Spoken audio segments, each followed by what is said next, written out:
Oh,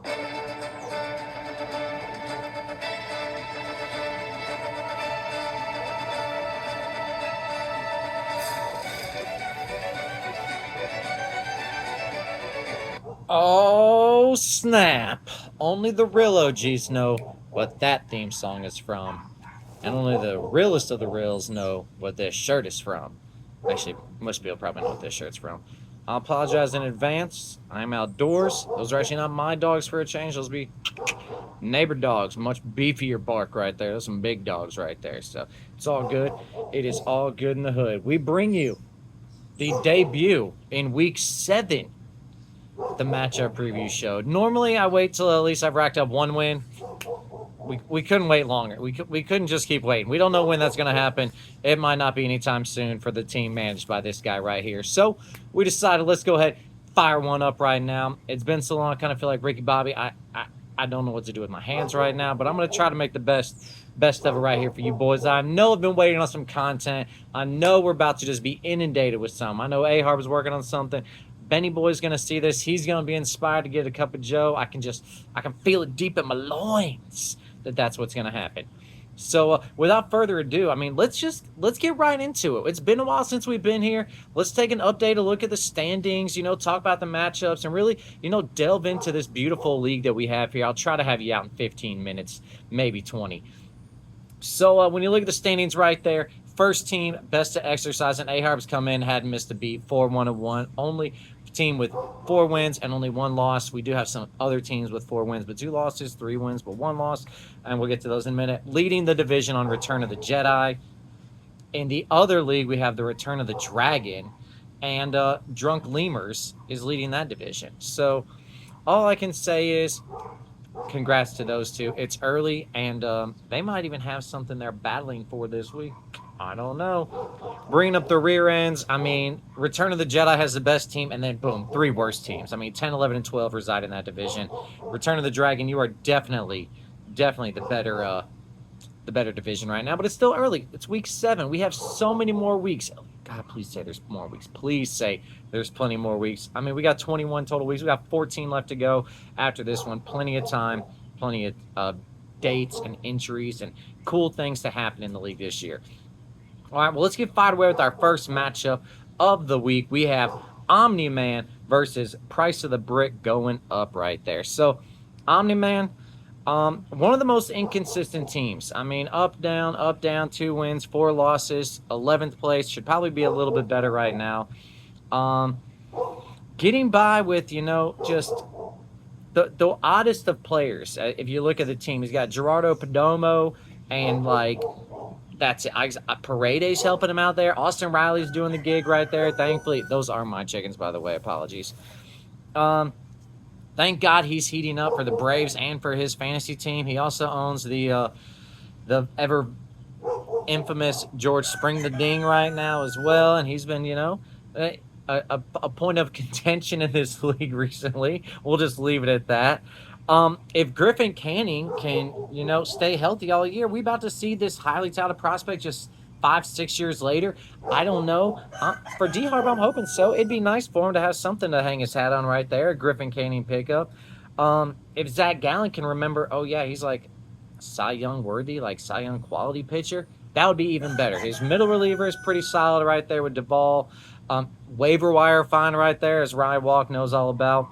So, Omni-Man's got a few things going for him right there. He could really use, Brian Reynolds picking it up, Nick Castellanos picking it up, Cody Bellinger taking advantage of the shortest of porches in Yankee Stadium.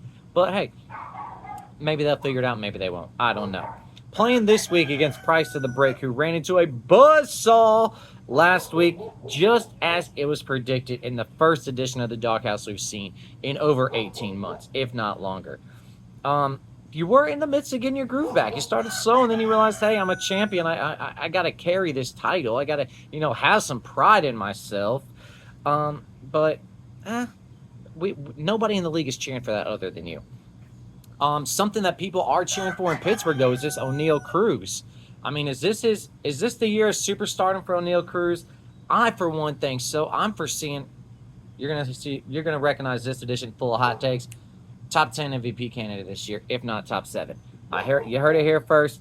I'm just saying that's what I like. All right. And his pitching staff, what I like is Chris Sale, and that he's got a bunch of number threes on his staff. That's really what it is. Sale and some scrubs. For that purpose and that purpose only, I'm going with Omni Man to pick up a dub this week. Omni Man, you do you, buddy. Here you go. Next matchup, we've got Damn the Torpedoes versus Total Baseball Team. Damn the Torpedoes, 10th place, 2-4. Only 2 wins are against the 11th and 12th place teams. So, not instilling a whole lot of confidence in me with this matchup prediction. Luckily for you, this week might not be a win, but you've got some help on the way. Jackson Merrill came back with oh my God, I love Jackson Merrill. Obviously, everybody knows he was on my team last year. He can make my next Bryce Harper. I'm just saying.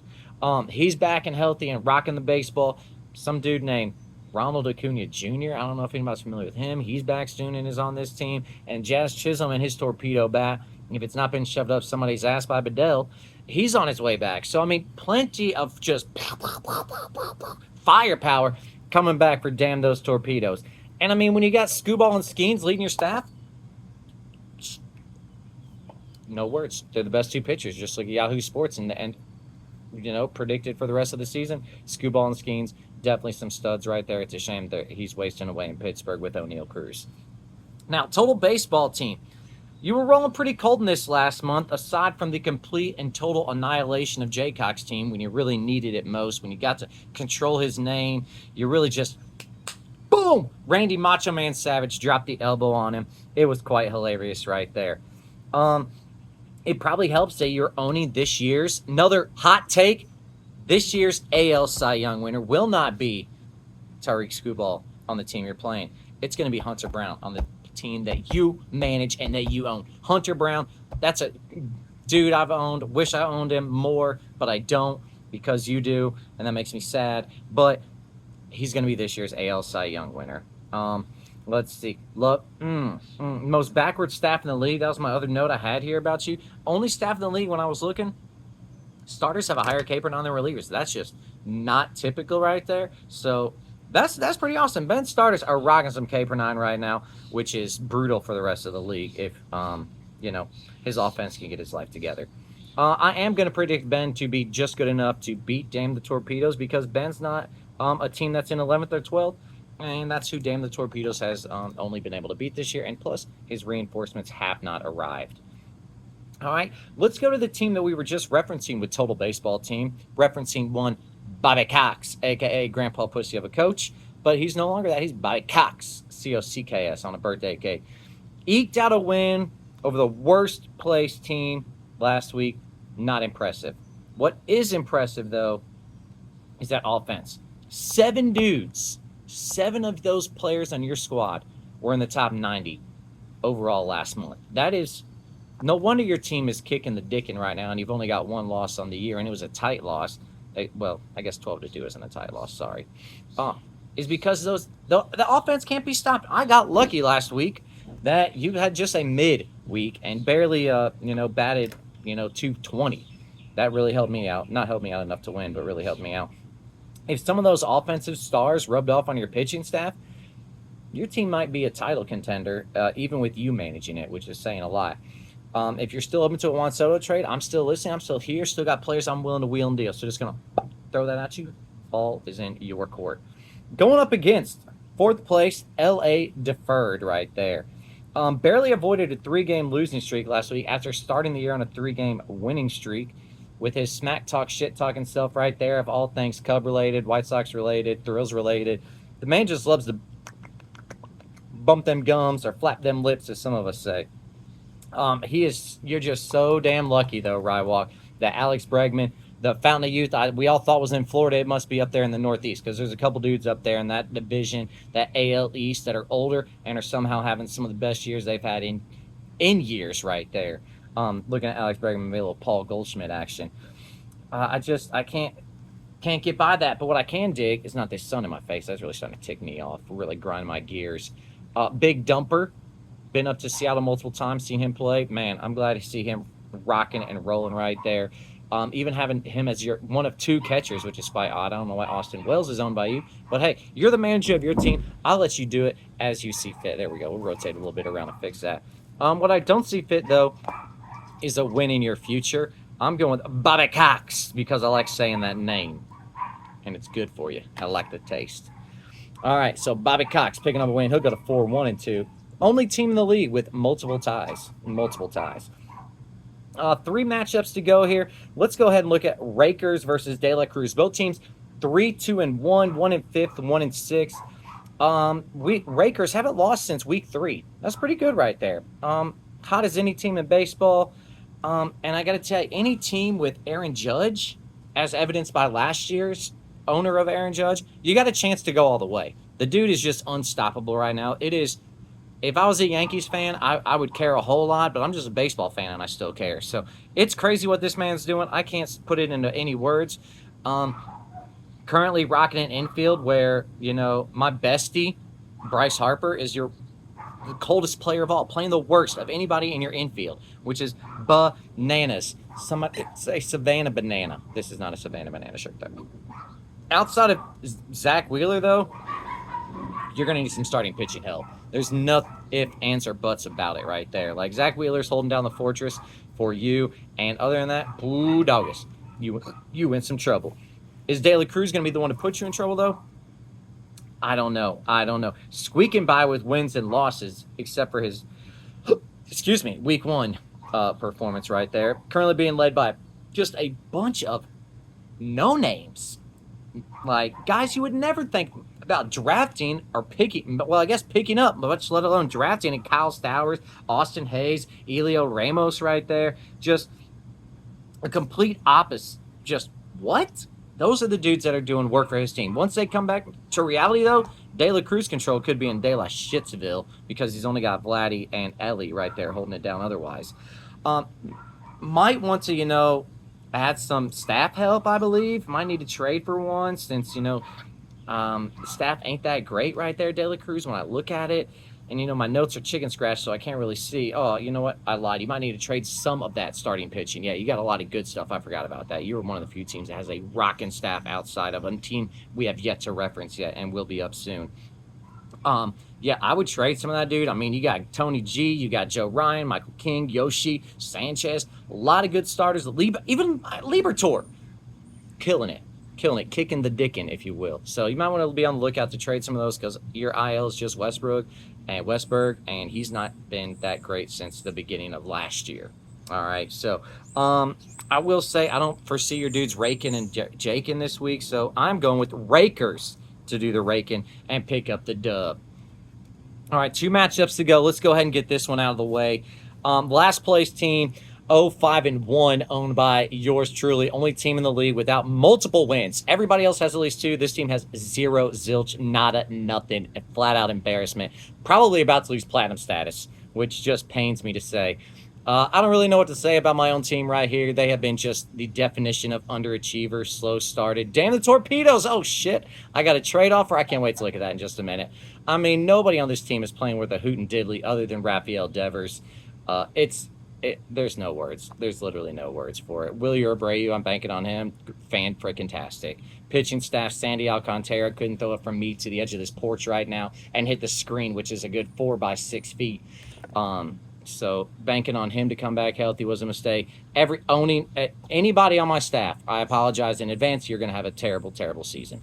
And it even caused me to change the name, which I'm going to get into right now. B Green. I've never seen him running as hot as he is and as confident about a fantasy baseball team as I've seen him recently. As all of you know, we do run a Duff Golf channel on TikTok together. If you're not following us, I recommend following it. It's quite hilarious. Duff_golf on TikTok.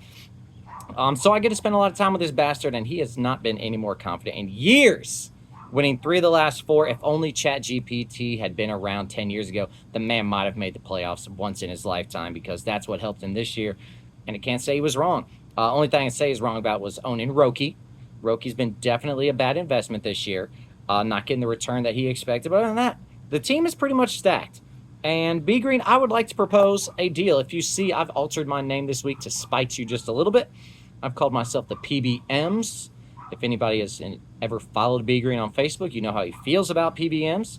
So B Green, I am throwing down the gauntlet. A line of demarcation has been drawn in the sand.